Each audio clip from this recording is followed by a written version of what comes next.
আজকে দেখলাম জাতীয় মিথ্যাবাদী আমির হামজার বিরুদ্ধে গ্রেফতারি পরোয়ানা জারি হয়েছে। আরো আগে ধরা দরকার ছিল।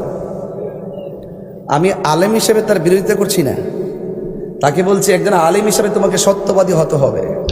আমাদের তাহিরি সাহেব মুফতি আমির হামজা সাহেবকে সত্যবাদী হওয়ার জন্য উপদেশ দিলেন।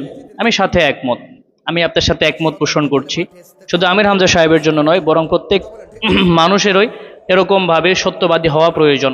কিন্তু এখানে তাহিরি সাহেব আপনি যে ব্যাপারে খুশি হলেন, এটা তো আপনার ব্যক্তিগত রাগ, ব্যক্তিগত ক্ষোভ থেকে আপনি এই ঘটনাটা বা এই মামলার জন্য খুশি হলেন। এটা মূলত সত্য মিথ্যার ঘটনা না, মূলত তাকে যে গ্রেফতার করা হবে এটার সাথে এটার কোনো সম্পর্ক নাই।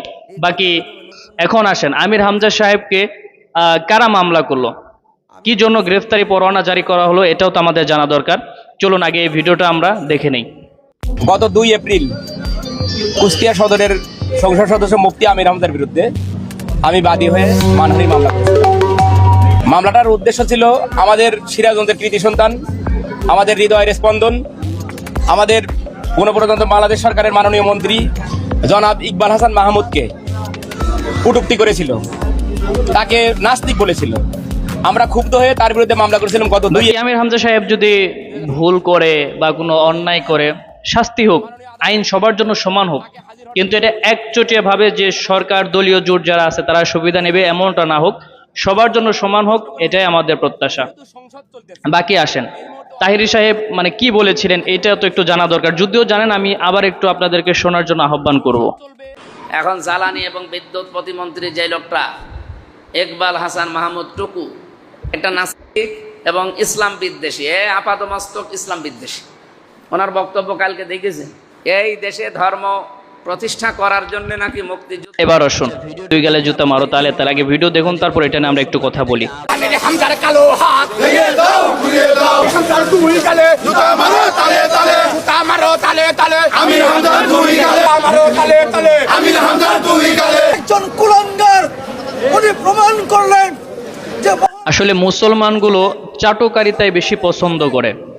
আসলে একজন সাধারণ মানুষ তাদের ক্ষমতার, তাদের দলকে খুশি করার জন্য একজন আলেমের দুই গালে জুতা মারো তালে তালে এই কথাগুলো বলতেছে। বাকি হয়তোবা তারা এটার মধ্যেই হয়তোবা কোনো ফলাফল আছে, বা এটা করেই তাদের চলতে, হয়তো এটা তো করতেই হবে।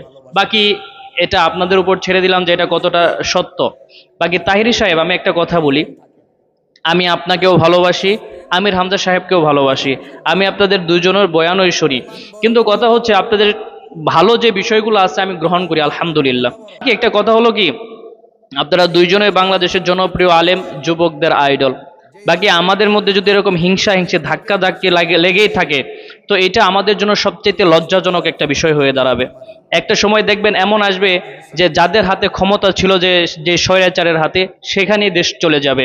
শুধু মাঝখান থেকে বিপদে পড়ে যাবে দেশের ওলামায়ে কেরাম, বদনাম হবে ইমামদের, যে একজন ইমাম আর একজন ইমামকে সহ্য করতে পারে না। আল্লাহ পাক রব্বুল আলামিন আপনাদেরকে এই বাংলাদেশের আইডল হিসাবে কবুল করেন এবং সঠিকভাবে দেশ পরিচালনা করার জন্য তৌফিক দান করেন, এবং আমাদের বিএনপির জিয়াউর রহমান এবং খালেদা জিয়া উভয়কে আল্লাহ রব্বুল আলামিন জান্নাতের আলা মাকাম দান করেন।